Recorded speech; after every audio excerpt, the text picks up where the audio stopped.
All right, good evening, everyone.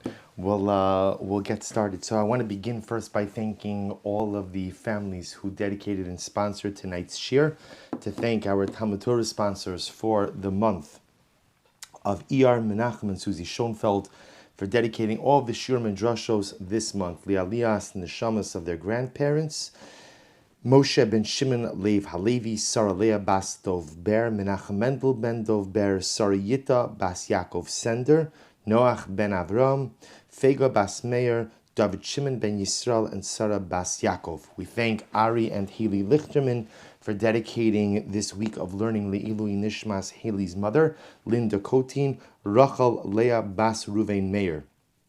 We also thank those families who dedicated tonight's Drasha. We thank Mrs. Marlene Resnick and family for dedicating the Drasha in memory of her husband and son Baruch Shimon ben Yehuda Leib and Michal ben Baruch Shimon. And I thank my parents for dedicating the Drasha this evening in commemoration of the yahrzeit of my grandmother Zichron Livracha, which was on the Dalet Iyar, Mrs. Mali Silber Malka Bas Akiva Zichron Livracha. We hope that in the merit of our Talmud Torah, the Neshamas will have an aliyah, the families a nechama. We also dedicate our learning tonight Le'ilui Nishmas Moshe ben Simcha, the father of Leon Shingman, whose yahrzeit is being observed this evening. We hope that in the merit of our Talmud Torah, the Neshama will have an aliyah and the family in nechama. And with that, let us begin this week's Drasha.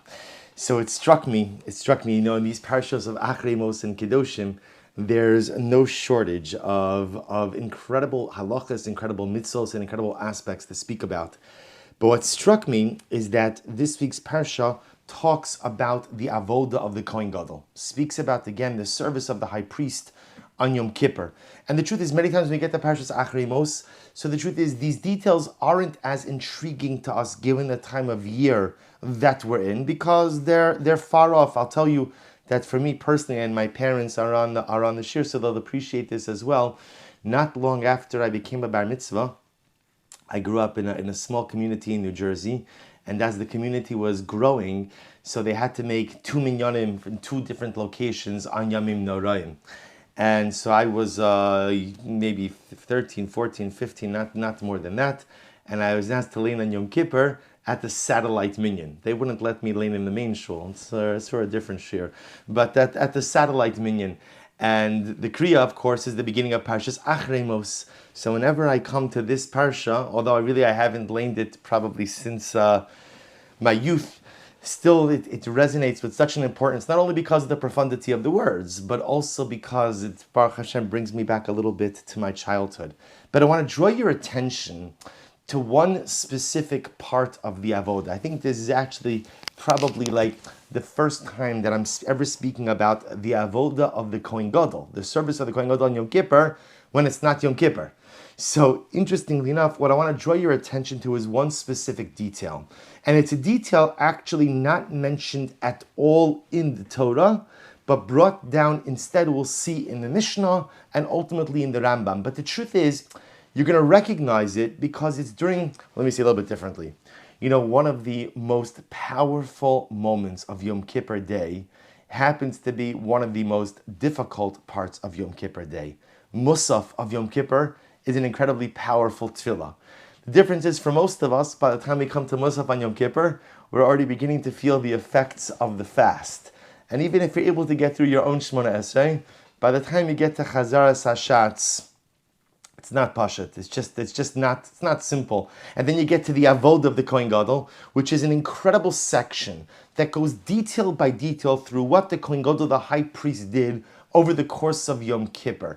And it's dramatic. It's amazing because it's almost as if the Machzor is giving you a front row seat to the holiest day of the year with the holiest man of the nation in the holiest place in the world. The difference just is that sometimes we're just utterly exhausted by the time we get to it, and we don't fully appreciate it. But I want to draw your attention to the end of the Avoda. So this is already at the end, right before we begin to sing the beautiful song of Marek Cohen, which speaks. See, Moshe's on. He could, if it wasn't Zoom, we could get 2 voices. I'd have him sing a little bit. Right? So we get to Marek Cohen. So before Marek Cohen, which speaks of the beautiful visage of the Cohen, the Avoda ends off with the following statement. The Yom Tov haya oseh Kohen Gadol l'chol oavav kishenichnas b'shalom v'yatsa b'shalom b'li pega. So the Machzor says the Kohen Gadol would wash his hands and feet, take off the Kohanic vestments, change into his own clothing, and then he would go home. And then the Machzor says the Kohen Gadol would make a Yom Tov. He would make an incredible party for all of his, for Ohavav, for all of his loved ones. And why would he make the incredible party? Because he entered into the Holy of Holies and emerged from the Holy of Holies unscathed. He was able to go in and able to get out, and Baruch Hashem was unharmed by all that happened. Remember, again, not our topic for this evening, but going into the Holy of Holies, going to the Kodesh HaKadoshim, was an incredibly overwhelming experience. And if a person wasn't spiritually fit for such a journey, it was a one-way ticket. You would go in and you wouldn't go out. In fact, the Gemara makes reference that in the times of the Second Temple, they would tie rope around the waist of the Kohen Gadol, because it happened too many times that the Kohen Gadol would go into the Holy of Holies and he would die inside. He wasn't fit. The problem is, how do you retrieve the body? So literally, again, they would tie a rope around the waist of the Kohen Gadol. That's how dramatic it was to enter into the Holy of Holies. And therefore the Machzor says that when the Kohen Gadol came out of the Holy of Holies, he made a Yom Tiv. He made a Yom Tiv, a beautiful celebration for all of his relatives. And then we go on to speak about the tefillah of the Kohen Gadol that he would say when he was in the Kodesh HaKadoshim. Now the truth is, this concept that the Kohen Gadol used to make a Yom Tiv, used to make a celebration, a celebratory feast for his friends and his family when coming out of the Holy of Holies, is actually a Mishnah in Maseches Yuma. And the Mishnah, this is in Perek Zayin, the 7th chapter of Yuma. I'm going to read to you part of the Mishnah. V'nichnas lahaktir kitorish labein arbayim ulehetiv es haniros v'kidish yoda v'raglo v'pashat heviolo big de'atzmo. So the last thing the Kohen Gadol would do for the day is he would kindle the incense, he would prepare the menorah, he would wash his hands and feet, take off the Kohanic vestments, put on his regular clothing. That was the end of the Yom Kippur service. Umelavin oso ad beso. You have to imagine the scene. The Kohen Gadol, when he emerged from the Holy of Holies, the Kodesh HaKadoshim, he was a hero. He was a national hero. He was the utensil of national atonement. See, comes out, and you have to imagine the scene. He put on his regular clothing. It's still Yom Kippur, remember. Still Yom Kippur. He walks home. Full day of service, he walks home. And everyone accompanies him. And everyone goes with him. Umelavin oso ad beso. They would escort him all the way to his home. The Yom Tov haya osa li ohavav b'sha'a sheyatza b'shalom min HaKodesh. And the Kohen Gadol would make a beautiful Yom Tov for all of his friends, for all of his relatives, because he emerged from the Holy of Holies unscathed. He emerged healthy and whole. Incredible. The imagery, I will tell you that, to me, this is always one of the most moving parts of Yom Kippur. Different parts of Yom Kippur speak to different people. Obviously, Ne'ilah speaks to all of us. Kol Nidre hopefully speaks to all of us. It's kind of everything in between, where we're a little bit in and out. But that moment, when you read about the Kohen Gadol coming out of the Kodesh HaKadoshim, and he's whole, and he had that incredible moment of communion and connection with God, and he's the hero, and then ultimately, again, everyone's bringing him to go, everyone's being malava, everybody's escorting him. That image, Mir Hashem, will be zocha to see that very soon. When Mashiach comes and rebuild the Beis HaMikdash, and we get to set eyes upon the Kohen Gadol, get to go to the Beis HaMikdash for Yom Kippur, and Mir Hashem, all of us together will be malav the Kohen Gadol. We'll go ahead and we'll join him as well. But the Rambam says something amazing. So Maimonides, the Rambam, has a section called Hilchos Avodas Yom Kippurim. He codifies the Avod of Yom Kippur. And the Rambam writes, quotes the Mishnah, V'achar kach mekadesh yoda v'raglov. Kohen Gadol would wash his hands and feet. He would take off the golden clothing. He would put on his own clothing. V'yotze lebeso. He'd go to his home. V'chala am melavin osa beso. The entire nation would escort him. V'yom tov haya osa al sheyatza b'shalom min HaKodesh. So the Rambam pretty much quotes the Mishnah verbatim. Pretty much verbatim. The Kohen Gadol would emerge unscathed. He would be okay. Everybody would escort him home, and he would make a beautiful Yom Tov, a beautiful celebration for all of his friends and family. The Lubavitcher Rebbe Zecher Tzadik Livracha asks a very simple question. He says, why does the Rambam include this information that the nation escorted the Kohen Gadol back to his home. The Rambam, the Mishnah Torah, the halachos of Avodas Yom Kippurim. The Rambam's job is a very simple job. The Rambam's not a storyteller, right? He's not a compiler of history. It's very simple. The Rambam is a book of halacha. It's a book of Jewish law. That's his job, to tell us halachas. So the Rebbe says, I don't understand. The Rambam's job is to teach us about the Avoda of Yom Kippur, the sacrificial service of Yom Kippur. That's the Rambam's job. Once the Kohen Gadol comes out of the Holy of Holies, once he comes out of the Kodesh HaKadoshim, his job is over. We're done. We're done here. There's nothing else to talk about. Yet the Rambam feels it important to include this additional piece of information that everyone escorted the Kohen Gadol home and he made a big Yom Tov in his house. It's good kasha. So the Rebbe says, why is this included? Again, don't get me wrong. It's beautiful and it warms the heart. I understand why it's in the Machzor and I understand why it's in the Mishnah. But the Rambam, you are a codifier of halacha. Therefore, if it's not halacha, it doesn't belong in the Mishnah Torah. So why does the Rambam include this piece of information about the livui, about the accompaniment of the Kohen to his home and the great celebration there? And here the Rebbe says something absolutely amazing. I want to quote to you just a few lines. So the Lubavitcher writes in Likutei Sichos, he says, Shiluv zeh, mematzes tachlis avodas hamikdash. He says something that is so overwhelmingly amazing. So overwhelmingly amazing. Incredible. Just as an aside, one of the books I started rereading, I'm sure many of you have seen it, Joseph Telushkin put out an incredible biography on the Lubavitcher Rebbe called The Rebbe. The Rebbe. It's like an encyclopedia. And when you read about who the Rebbe was, just as a Talmud Chacham, as a scholar, as a Baal Chesed, and as a visionary, it's incredible. And you begin to understand how he has these insights into Torah. I could look at the same pasuk a million times and never see what he sees. So the Rebbe says as follows. He says the reason the Rambam includes the fact that they accompanied the Kohen Gadol back to his home is because the Kohen Gadol going back home was part of the Avoda of Yom Kippur. You'll say to yourself, it doesn't make any sense. Right? The Avoda of Yom Kippur is done in the Beis HaMikdash, it's not done in the home. And the Rebbe says something amazing. He says, Mitzad echad, Kiddusha el Yona beyoser, she'in lemala mimena avodas haKohen HaGadol b'Yom Kippurim, haya tachlis haKiddusha. So let's think about this for just a moment. The Kohen Gadol, when he worked in the Kodesh HaKadoshim, when he worked in the Holy of Holies. So remember again, like we said before, holiest day of the year, holiest place. And remember, even the Kohen Gadol, as great as he was, only had access to the Kodesh HaKadoshim one day a year. Even Aaron HaKohen, a great tzaddik, couldn't go into the Holy of Holies at will, only one time on one day of the year. So the Avoda takes place in the holiest spot on the holiest day. He goes on, he says, Hamakom hamekudosh biyoser ba'olam.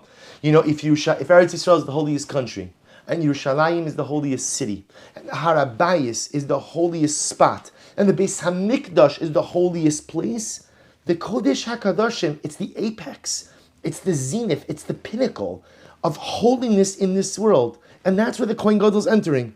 B'Yom Kippur Yom Kodesh B'Shana. Look what he writes, listen to these words. Ach mataras hakinisa lo lihishar b'matzav shel prishus me'olam. But the essence of the Kohen Gadol was not to remain in the Holy of Holies. The essence of the Kohen Gadol was litol osa kiddusha ilos ulahachdira b'soch chaye ha'olam hazeh. It is beautiful to go into the Holy of Holies. It's incredible to be in the Holy of Holies. Do you know what's even better and more important than being in the Kodesh HaKadoshim? Taking the Kodesh HaKadoshim and bringing it to your home. To take the holiness of the holiest spot, to take the holiness of the holiest day, and to take it out of the house of God, and to bring it into your home. That is the pinnacle of human accomplishment. Says the Rebbe, L'chein miyad b'siyum avodas hayom, haya ala Kohen hagadol lashuv lebeso. So this is absolutely incredible. So remember, you would think, that like the Kohen Gadol comes out of let's play this out for just a moment. The Kohen Gadol comes out of the Beis HaMikdash, comes out of the Holy of Holies, right? And he goes ahead and Baruch Hashem, he's been successful. And thank God, he's able to go ahead and he survived. And he comes out again unscathed. And everyone is there to see him. You would have thought he would hang around a little bit, chapa shmooze, something, maybe a little kiddush, a little herring, some kichel. Wait till after Yom Tov, of course, but it's incredible. Like a parade, something. What does he do right after he finishes? He goes home. Right home. So you'll see, so of course he's tired. I guarantee you the Kohen Gadol wasn't tired. I guarantee you after a day like that, he was floating. After a day like that, he was more soul than he was body. But yet the Rebbe says, Kohen Gadol, your avoda is not complete. Your avoda is not complete while you're still in the Beis HaMikdash. Because while you're in the Beis HaMikdash, that's beautiful. What's the completion? What's the culmination of the avoda of Yom Kippur? To take the holiness of the Beis HaMikdash, to take the holiness of the Kodesh HaKadoshim, to take the holiness of Yom Kippur, and to bring it home. That's your avoda. Take everything you amassed, everything you acquired that day, and bring it home. And says the Lubavitcher Rebbe, that is why the Rambam includes the livui. The Rambam includes the journey back home to the Kohen Gadol's home. Because in fact, posits the Rebbe, that is part of the avoda. My dear friends, the avoda of Yom Kippur was not complete until you bring the Kedusha of the Mikdash ultimately into your home. And isn't this an incredible yesod? And it says the Lubavitcher something amazing, which I think resonates with incredible importance, especially given the times in which we are living. Every experience of holiness that we have in life, the goal is always to take it from the outside and bring it in. Take it from your outside sphere and bring it into your home. Isn't the great challenge of life sometimes that we have like a little bit of cognitive dissonance, right? Or just a little bit of a disconnect. I'm holy in shul, or I'm holy in the Beis Medrash, or I'm holy on Yom Kippur, or I'm holy, but the problem just is, somehow the connection's not there. The holiness never follows me home. The holiness doesn't stay with me. When I'm immersed in it, it's fantastic. But the moment shul is over, the moment the shir is over, the moment the Beis Medrash is closed, so again, the holiness is gone. And says the Rebbe, that is the entire avoda here. The entire message of the Kohen Gadol was, take your experiences of holiness in life and bring them to your home. Because home is ultimately, again, the place of growth. Home is where you raise your family. Home is where you build your soul. Home is where you build your life. And if the lessons of holiness remain in the Beis HaMikdash, if the holiness remains in the shul, if the holiness remains in the Beis Medrash and never finds its way to the home, then the holiness dissipates before it ever has the ability to have an impact on me. You know what the Rebbe says? Do you know when the Kohen Gadol really undergoes his cathartic, metamorphic change? Do you know when it really happens? So you'd say to yourself, of course I know when it happens. It happens when he's standing in the Holy of Holies. He's standing in the Kodesh HaKadoshim. You understand what the Kohen Gadol saw when he was standing in the Holy of Holies? He sees the Ark, the Aron, the Kruvim, which hopefully were facing each other, a sign of divine love. He sees the smoke of the Ketores coming up in a straight pillar. He sees the beautiful tapestries. He sees everything. He feels the presence of God in a tangible way. But yet, that wasn't the greatest moment. The greatest moment is when he harnessed all of that and went home. Because if you can bottle up the spirituality of your most moving moments and bring it with you into your domicile, bring it with you into your home, that is successful spiritual living. And therefore, says the Rebbe, that is why the Rambam includes, excuse me, that is why the Rambam includes ultimately the Kohen Gadol coming back home, because that indeed is part of the avoda. Even if we didn't have anything else to build on this, you would see how profound this is for us. Because is this not an incredible snapshot of our current lives? Most of us have had decades of the ability to build up holiness in other spheres of influence, the shul, the beis medrash, the yeshiva, wherever else. And now, HaKadosh Baruch Hu has decided that all of those other areas are no longer accessible to us. And the hope is that what we can do is harness all of that Kedusha. For many of us, Kedusha that maybe, I'll just speak for myself, took a little bit for granted just 6 weeks ago. And now our Avoda, like the Kohen Gadol, is to harness everything and to bring it into our homes. I've spoken about this many times over the last number of weeks, about the Avoda that we have to bring Kedusha into our homes. You know, I think when this whole matzav,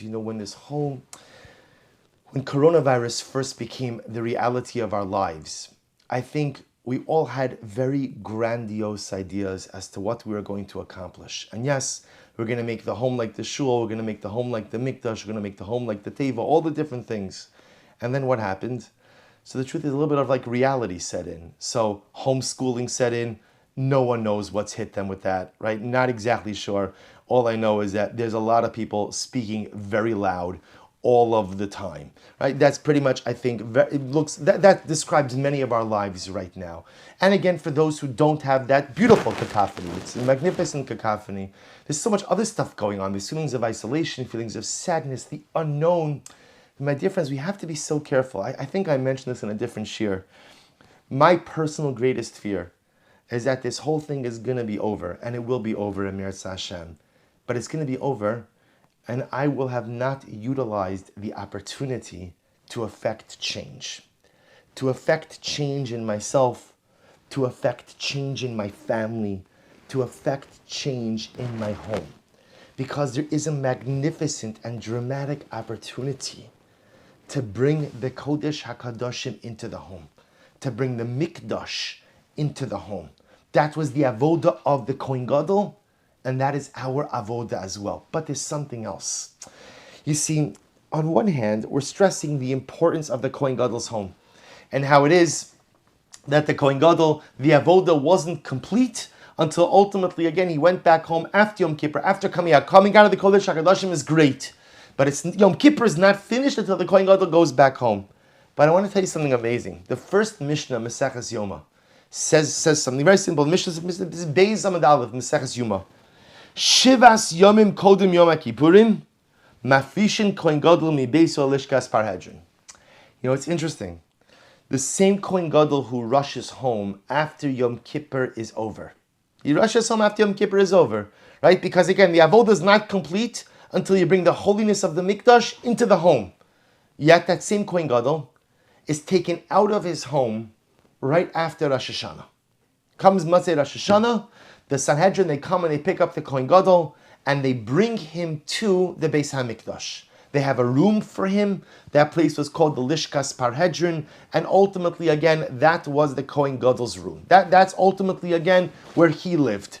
So the Gemara says, and why? So again, there's a lot of explanations, because they wanted to train him in the Avoda. Remember, again, the Avoda of Yom Kippur was quite complicated. So in order to give him proper and sufficient training, they took him out of his home. They ultimately brought him to the Beis HaMikdash. And it struck me, what a fascinating, almost like contradiction. On one hand, when Yom Kippur is over, the Avodah is not complete until he goes back home, right? He's got to get home as quickly as possible. There's no tarrying, there's no delaying, there's no there's no catching up with friends, nothing. You get out of the Kodesh HaKadoshim, wash your hands and feet, change your clothing, and get home. Because the Avodah, like we said before, like you keep on saying, the Avodah is bring the holiness of the Mikdash, of the Kodesh HaKadoshim into your home. Yet, so you would think based on that, let the Kohen Gadol stay in his home until Erev Yom Kippur. Right? I don't understand. Understand what that means. The Kohen Gadol was away from his family for the entire Seres Yemei Tshuva. You know, again, aside from Rosh Hashanah, he's home for Rosh Hashanah. Matzei Rosh Hashanah, they pick him up, they take him out, and they bring him to the Beis HaMikdash. If home is really so important, then why not leave him home until Yom Kippur? Pick him up on Erev Yom Kippur, bring him to the Mikdash then, and Shalom Al Yisrael. Yet we take him out of his home early. 7 days we take him out of his home. Why? So there's another amazing pasuk in this week's parasha, and this will help us tie everything together. The pasuk says, this is in Perek Yutes pasuk Dalet, chapter 19, verse 4. Al tifnu el ha'elilim ve'elohei masecha lo sasu lochem ani Hashem Elokechem. 19:4. Literally again, do not turn to worthless idols. Ve'elohei masecha lo sasu. So what's Elohei masecha? Elohei masecha means idols made out of metal, molten idols made out of metal. So the great tzaddik, the Ishbitzer, Rav Mordechai Yosef Leiner, in his Sefer Me'ashilach, the Ishbitzer was one of the great Hasidic masters. So the Ishbitzer asks a very interesting question. He says, why does the Torah have to tell me not to make gods of metal? Meaning, remember, you can't make any idols, right? Whether you're making idols out of metal, out of stone, out of gold, out of silver, it doesn't make a difference. You can't make idols, period. And the Torah Kedoshim has already told us a number of times that you can't make idols. Why does the Torah feel it necessary to say, Ve'elokei masecha, don't make metal idols? And listen to the holy words of the Ishbitzer. This is incredible. He says, Masecha hi davar hanitach mimatachos shelo yuchal lozuz uluhisnonea. What's metal? Metal is something that is firm.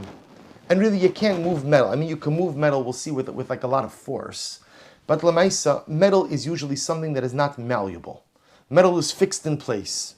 Says the Ishbitzer, V'gam ba'adam yimtza sheyargil es atzmo ad shelo yuchal lifrosh mimena v'ze yikra masecha. Says the Ishbitzer something absolutely amazing. The Torah is not teaching us about idolatry. We've already heard about idolatry many times. Already learned about idolatry many times. Torah Kedoshim is not telling us to build idols, for we already know that. What is the Torah coming to teach us? It's telling us, Elokei masecha, don't make yourself into a metal idol. What does that mean? Don't become unmalleable in life. Don't become unchangeable in life. Don't become so set in your ways that you are a metal idol. Elohei masecha lo sasu. Elohei masecha lo sasu lachem. See what the Ishbitzer is picking up on is as follows. The pasuk could have just said, Elohei masecha lo sasu. Don't make metal idols. But it doesn't say that. It says, don't make metal idols for you. And the Ishbitzer says what that really means is, don't make yourself into a metal idol. Just like the metal can't be changed, just like the metal can't be molded, just like the metal is unmalleable, don't become that kind of person who's resistant to change. Don't become that kind of person who is so set in their ways that even when they realize the folly of their ways, can't find the courage to change. Don't be a metal idol. Don't make yourself into an unchangeable God. So perhaps now we see something amazing. This now is the process of the Kohen Gadol. You see, the Kohen Gadol leaves his home. Why does he leave his home? Because sometimes home could be good and home could be not so good. The home represents a certain construct. And sometimes those constructs could be helpful to facilitate my growth. And sometimes those constructs are limiting and hold me back. So what happens? The Kohen Gadol, who is the paradigmatic Jew, what does he do? He leaves his home during Yamim Noraim. He leaves his home during Aseres Yemei Tshuva. Why? Because he's leaving the molten, he's leaving the metal constructs of his life. My life, says the Kohen Gadol, has looked a certain way this year. But I want to be better. I want to be different. I want to operate on all cylinders. I want to actualize my potential. As we often say, I want to become the best version of me. So the Kohen Gadol says, you know what? In order to do that, I have to leave my home. Because sometimes when we're at home, we become Elohei Masecha. We become metal idols. We become set in a particular life routine. And I don't mean you get up at the same time you go to sleep. It's not that kind of routine. I mean the routine of monotonous living. I mean the routine of mundane living. The routine of mediocrity. So the Kohen Gadol on Yamim Noraim wants to become someone great. So the first step is leave the confines of your metallic idol. Sometimes you have to leave the home. Sometimes you have to go. Leave the molten constructs of life and learn to live in a new way. Learn to live in a new way. What does the Kohen Gadol do over the 7 days leading up to Yom Kippur and on Yom Kippur? He learns a new way to live. He learns a new outlook on life. He learns a different approach. And what does he do with this Kedusha that he has amassed? What does he do? Right after he finishes. Remember, the pinnacle of his service is the entry and then exit from the Kodesh HaKadoshim. And what does he do the moment that he leaves the Holy of Holies? Where does he go? Not to Disneyland, right? Not to Kever Rachel, not to the... Home. Home. Because this was the journey of the Kohen Gadol. He left home because sometimes you have to leave the confines of what you know to seek out something more. He found that more over the course of Yamim Noraim. And after he finds it, the goal now is bring it back home. And the truth is, this is not just the paradigm for the Kohen Gadol. If you think about it, this is the paradigm of all great people. Avram Avinu only becomes Avraham after he goes through a Lech Lecha. Because sometimes you have to disengage from everything you know in order to re-engage in a more meaningful way.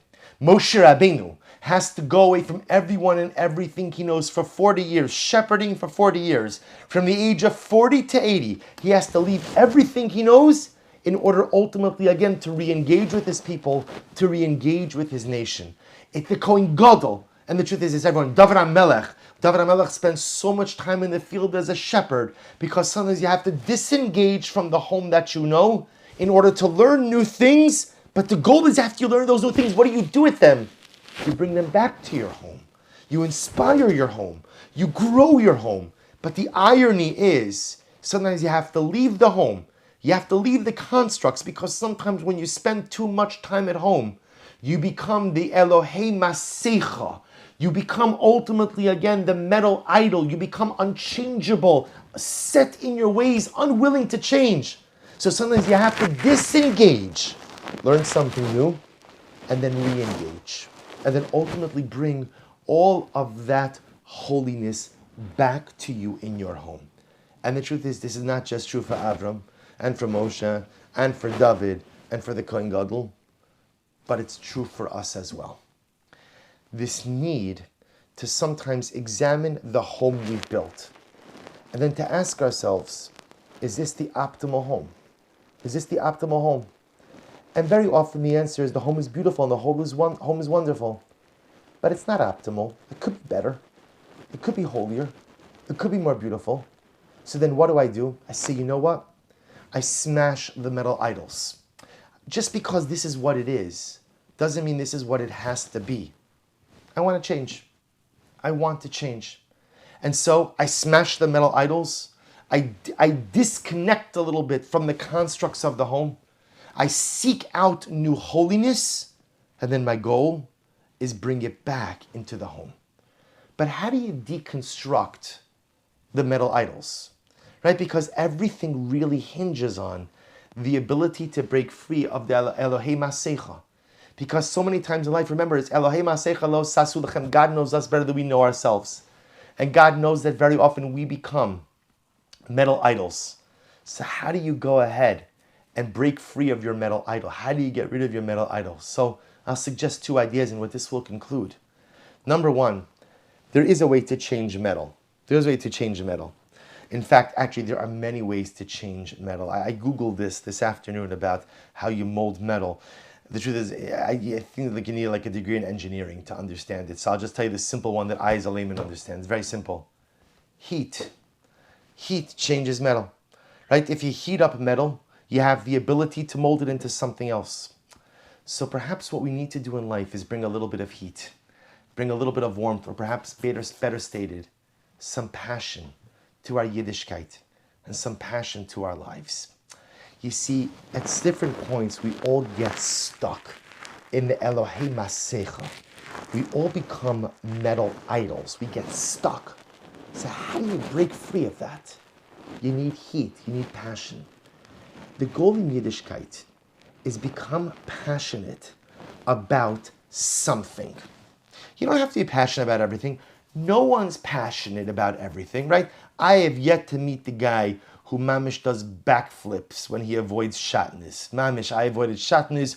Wow, I can't stop talking about the fact that I avoided shatnez, right? Or nobody is passionate about everything, but do something in a passionate way. Daven in a passionate way, and even if you're not going to daven everything in a passionate way, daven one part, one tefillah with passion. You choose whatever it is. Shema, Shmona Esrei, Ashru, one of the halukos, Mizmor, Shir. It doesn't matter. Choose something that you're going to do with passion.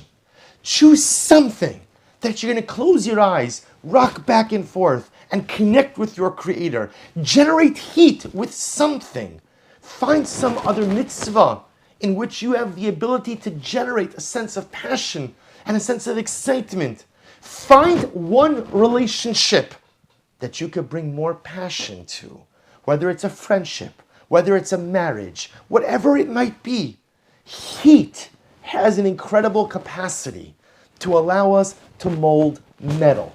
And sometimes when you get stuck in the metallic constructs of life, when you just feel stuck, and I've been the same way for so long, and I know that I could be better, I know that I could be different, but I just don't know how to do it, bring a little heat. Turn up the heat. Turn up the passion. Not in everything, because no one really could be passionate about everything. Just like, let's be honest, right? We're amongst friends here, right? Even the best of marriages. No marriage is always passionate, right? No marriage, right? You know, like a chassan and kala, when they stand under the chuppah, they think mamish like this is all of life. I mean, of course, I think my wife is listening, so yeah, of course, my marriage is like that. It's always like that, always like under the chuppah. But for other people, it might be different. They said the idea is chassan and kala. They think that it's going to be like that forever. It's not. That's not how relationships work. There are moments of passion and there are moments that are dispassionate.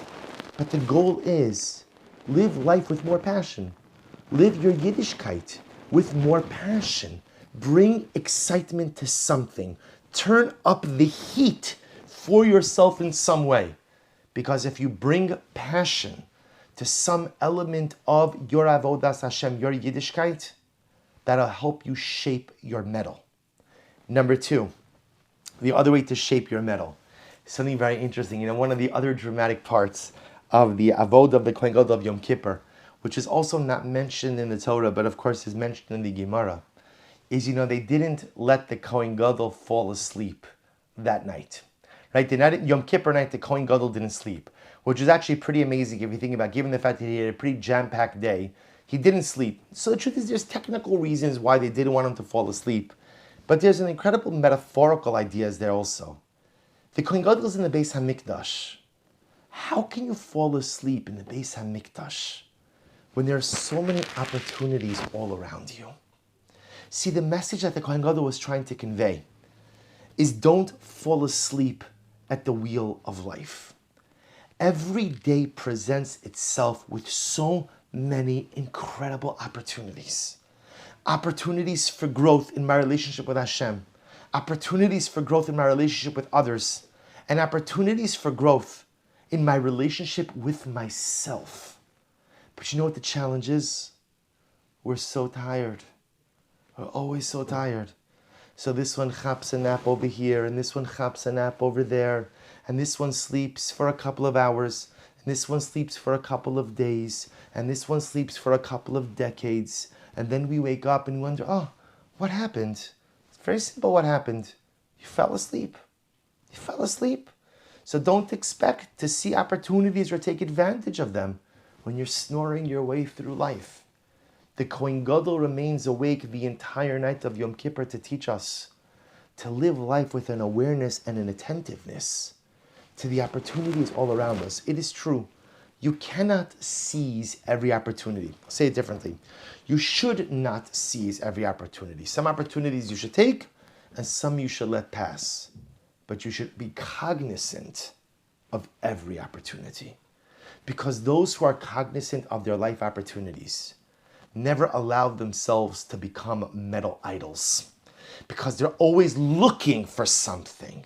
And if you're always attentive and aware of the opportunities, then in Miras Hashem you'll find the wisdom and the strength to seize the right ones. And if you seize the right ones, you'll never become immobile, unmalleable, or that metal idol. So there are ways to escape the metal constructs of life. Number one, turn up the heat. Turn up the passion. Become passionate about something, not about everything. Become passionate about something. And number two, don't fall asleep. Stay awake. Do what you have to do. Drink more life coffee. Whatever you need to do to keep your eyes open, because the opportunities are everywhere. But those who enjoy a good life shluff might be rested, but are profoundly unfulfilled. And so it turns out that the Avada of the Kohen Gadol on Yom Kippur is not just important for Yom Kippur, but teaches us ultimately again how to live life. The greatest danger of life is turning into a metal idol. And so you must be ever cognizant to avoid that reality. Elokei masecha lo sasu lachem. So how do you do that? Step one, leave your home. Sometimes you have to be willing to step. I know, by the way, I know this is probably not the best time to give the lesson about leaving your home, but you understand that in a metaphorical way. Sometimes you have to take a step out of the constructs that you've developed for yourself. You have to take a step out of the home, of the framework you have built, to examine it. Is it really the right one for me? After you take a step out of your home, immerse yourself in something holy. And when you are immersing yourself in your Beis HaMikdash, how do you go ahead and break down the metal that has built up? Number one, turn up the heat, turn up the passion. Become passionate and excited about something. Because as long as you're generating heat in life, you cannot become an unmalleable piece of metal. Number two, don't fall asleep. Keep your eyes open. Be attentive to the exciting opportunities that present themselves every day. And when you internalize these lessons, you will take in the holiness of the Mikdash. You will take in the holiness of the Kodesh HaKadoshim. And then you bring it home. Bring it home. Because just like the Kohen Gadol doesn't stay in the Mikdash, because you don't live in the Mikdash. God doesn't want the Kohen Gadol to live in the Mikdash. He doesn't want him bringing in a cot and setting up shop. That's not what I want. I want you to take the lessons, I want you to take the holiness, and I want you to bring it back home. Disengage, break the metal, turn up the passion. Turn up the passion. Don't fall asleep. And then re-engage your home in a more meaningful way. This was the avoda of the Kohen Gadol, and it's our avoda as well. We should be zochem mirtz Hashem, especially during these days. And this idea really struck me, because if there's one thing that's prominent in our lives now, it's home. There's a lot of time at home. A lot of time at home. And so maybe just even if you have time tomorrow, or the truth is you could do it tonight. I don't know, here in Baltimore it's raining, but maybe elsewhere it's not. If you have time, walk outside. And when you take that step outside, let that be that metaphoric exit from the home, from the life that you've built. Look at it from the outside in. Is it good enough? Is it where you want to be? If it's not, don't despair. Like we said, turn up the passion. Don't fall asleep. Figure out how to deconstruct your metal. Build something beautiful. And then find the courage to walk back in. Wishing everyone a good Erev Shabbos, a wonderful Shabbos Kodesh, and a great zchus to be able to usher in Erev Shabbos with all of you. Have a wonderful evening.